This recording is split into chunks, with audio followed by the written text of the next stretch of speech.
Google play store से अभी दक्षम officers academy का ऐप डाउनलोड करें तथा दी गई परीक्षाओं में अपनी सफलता सुनिश्चित करें और अधिक जानकारी के लिए दिए गए नंबर पर कॉल करें। बेटा इसका नया टाइप स्टार्ट कर रहे हैं आज, है ना। और कल जो पढ़ा दिया था उसके बाद आज कुछ नए क्वेश्चन है इसके। P can do a piece of work 9 days। P किसी काम को 9 दिन में कर देता है, ठीक है।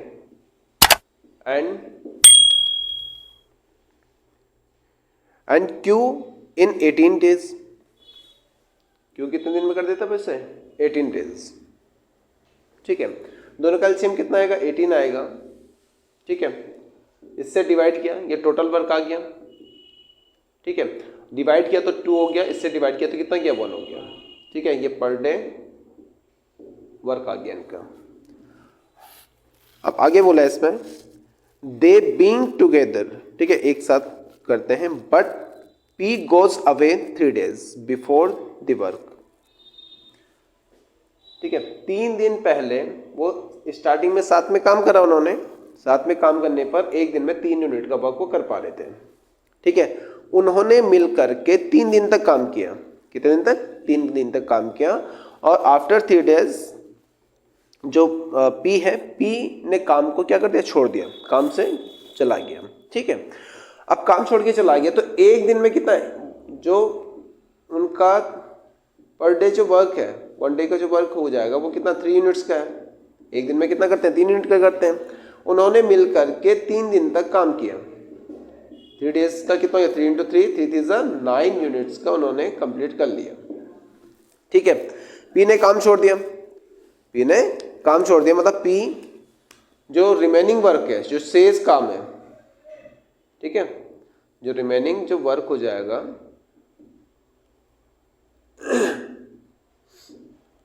रिमेनिंग जो वर्क आएगा बेटा वो कितना हो गया भाई? 9 यूनिट का हो चुका है। 18 बच टोटल था तो 18 में से 9 घटा दो, कितना गया? 9 यूनिट का काम बच गया।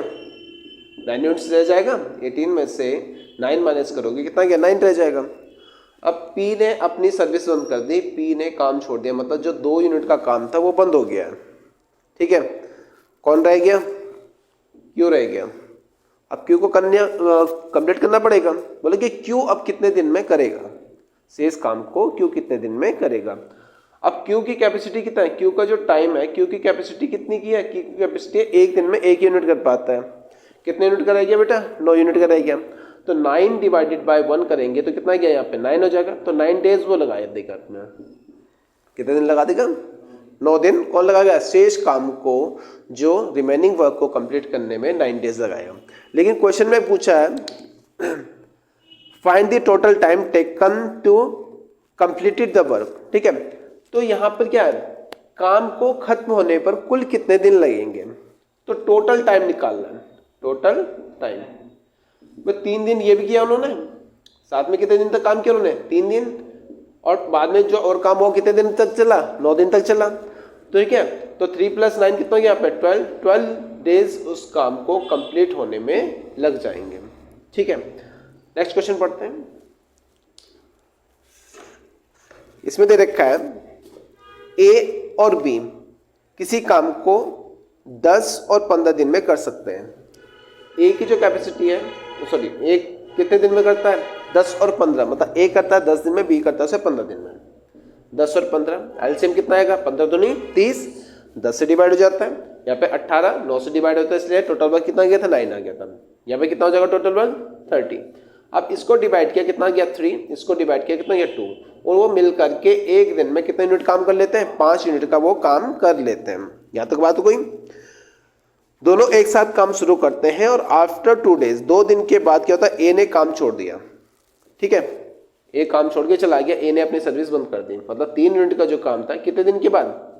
यहाँ पर 2 दिन के बाद, ठीक है। एक दिन में करते हैं 5 यूनिट का, तो 2 days का जो उनका वर्क होगा 2 दिन में कितना हो जाएगा? 5 × 2 5 × 2 = 10 यूनिट्स का वर्क किया हुआ है, कंप्लीट हो गया है। तो जो रिमेनिंग है, ठीक है, जो रिमेनिंग वर्क है वो कितना आ जाएगा बेटा? जो शेष काम है वो कितना रह गया, वो किसको करना पड़ेगा। देखो 30 था, 30 में से 10 घटा दो, ठीक है, तो यहाँ पे जो रिमेनिंग जो वर्क होगा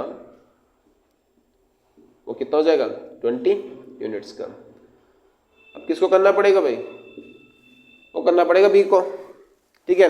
20 यूनिट का काम रह गया, बी जो है वो 2 यूनिट ही एक दिन में कर पाता है, तो बी का जो टाइम है इसको कंप्लीट करने के लिए, तो बी के लिए जो टाइम आएगा वो 20 divided by 2 is equal to 10 days ही हो गया, ठीक है।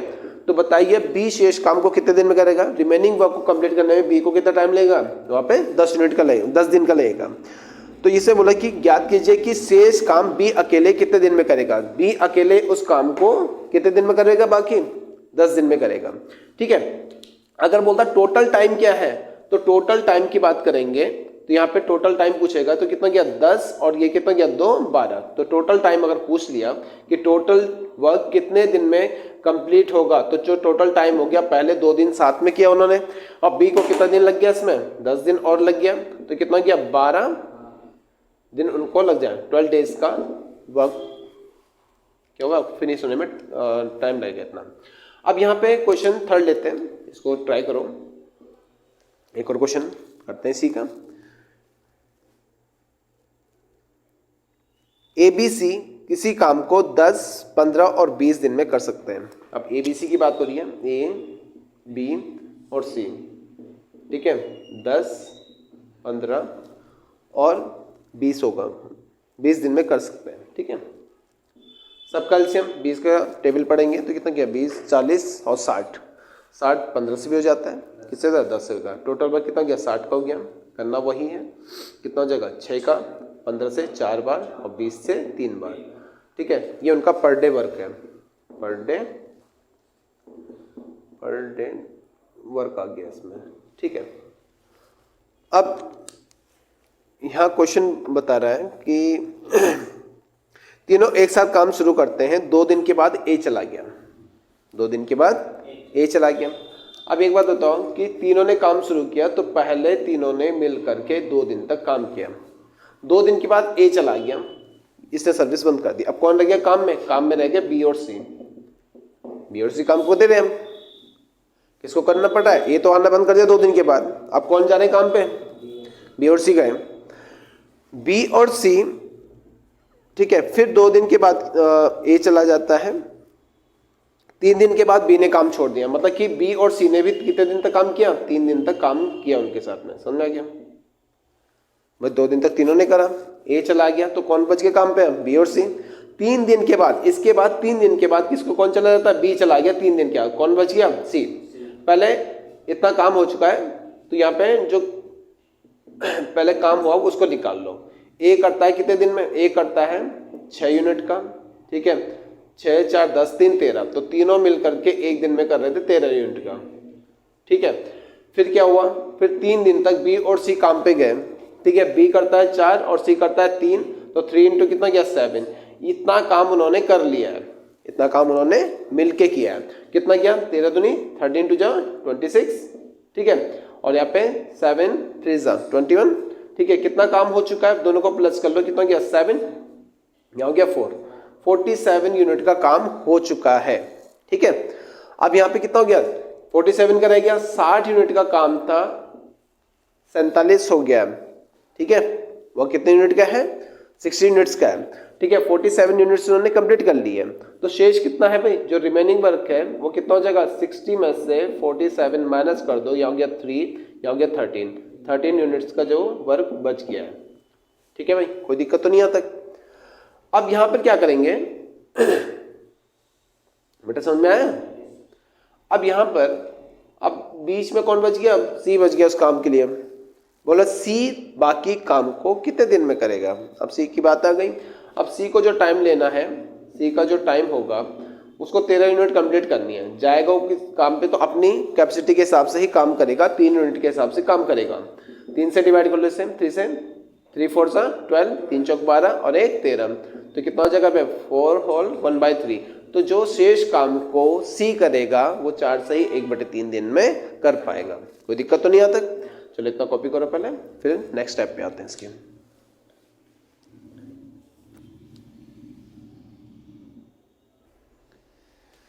बेटा अब नया टाइप समझ लो इसका जो बेसिक पर ही है। इसका एक फॉर्मूला आएगा MDH, ठीक है, अपॉन W। मसाले नहीं है हाँ,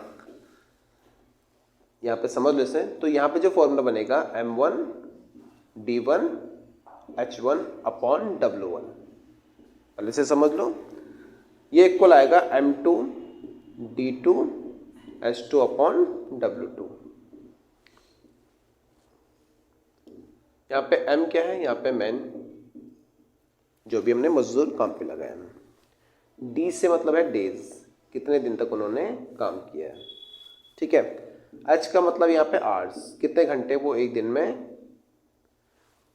करते हैं, ठीक है। W से यहाँ पे है, W से यहाँ पे वर्क से है कि कितना काम कर रहे हो, 1 गुना 2 गुना 3 गुना 1, ठीक है, टाइम्स दे रखा होगा हम, ठीक है ना, कितना काम। या वेजेस भी हो सकता है इसमें कि मजदूरी कितनी है, इस टाइप से इसमें क्वेश्चन आएगा, ठीक है। सिंपल सा फॉर्मूला है MDH अपॉन W, ये फॉर्मूला लगाना है, ठीक है। 2 चले दे रखे होंगे, फिर किसी टाइप से उसमें 2 कंडीशन दे देगा। क्वेश्चन पढ़ रहा हूँ, उसको समझ लो।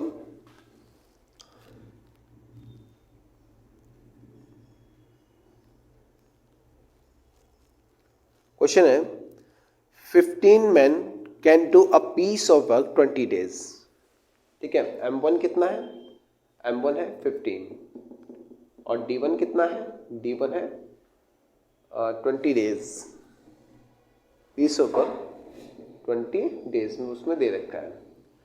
M2 दे रखा है, फिर D2 दे रखा है, ठीक है। अब यहाँ पे M2 है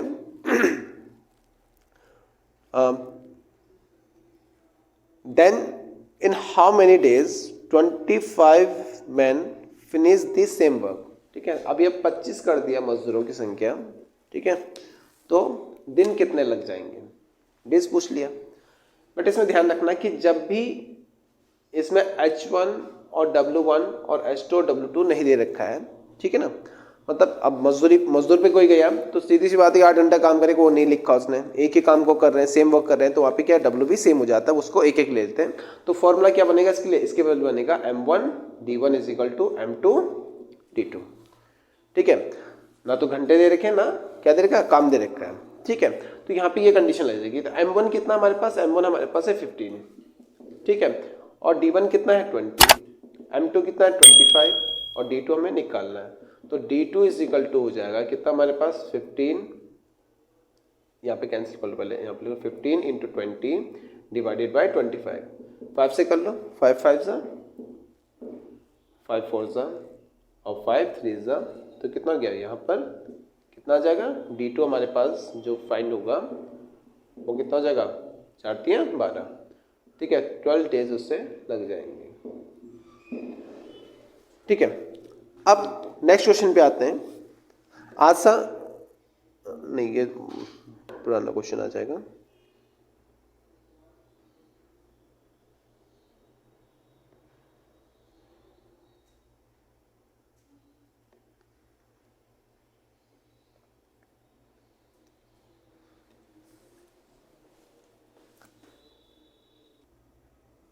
"24 men can do a piece of work 16 days."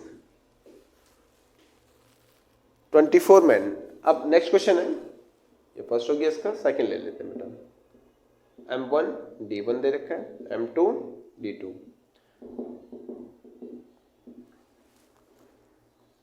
"24 men can do a piece of work 16 days." 24 और यहाँ पे डेज कितना दे रखा है, 16 दे रखा है। "In how many days 32 men can this work?" तो 32 कितने दिन में करेंगे, तो डेज पूछ लिया इसने, ठीक है। तो क्या होगा, M1 D1 is equal to M2 D2, ये लगा M1 D1 is equal to M2 D2। M1 और D1 की मल्टीप्लाई कर दो, 24 इंटू कितना गया 16, M2 D2 पूछा गया, तो 16 2 जा 16 दूनी 32 और 2 से काट लिया 24 को, कितना जगह 12, ठीक है। इससे कैंसिल किया, कितना हो गया, यहाँ पर हो गया 24 तो था ही हमारे पास, तो 16 से ये 2 टाइम्स हो जाएगा, तो D2 is equal to 24 divided by 2 is equal to 12 days. ठीक है, नेक्स्ट क्वेश्चन लेके चल रहे हैं थर्ड।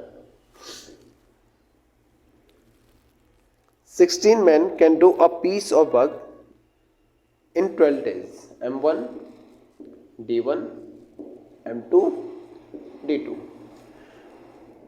तो 16 वर्कर्स कितने दिन में कर पाते हैं? इसको 12 डेज में कंप्लीट कर लेते हैं, 12 डेज में कर लेते हैं। 48 कितने दिन में करेंगे? ठीक है, तो मजदूर कितने हो गए? जो वर्कर्स हैं वो 48 हो गए। D2 पूछ लिया, सेम वही करना है। M1 D1 is equal to M2 D2। ठीक है, 16 3 16 3 48 और 3 से कट जाएगा कितनी बार? 4 बार। तो D2 कितना गया? 4 डेज इसमें आ जाएगा। ठीक है, हाँ 12 से भी कट जाएगा, 12 से 4 टाइम्स और 4 से 4 टाइम्स। ठीक है, तो इतना इसमें करो पहले से।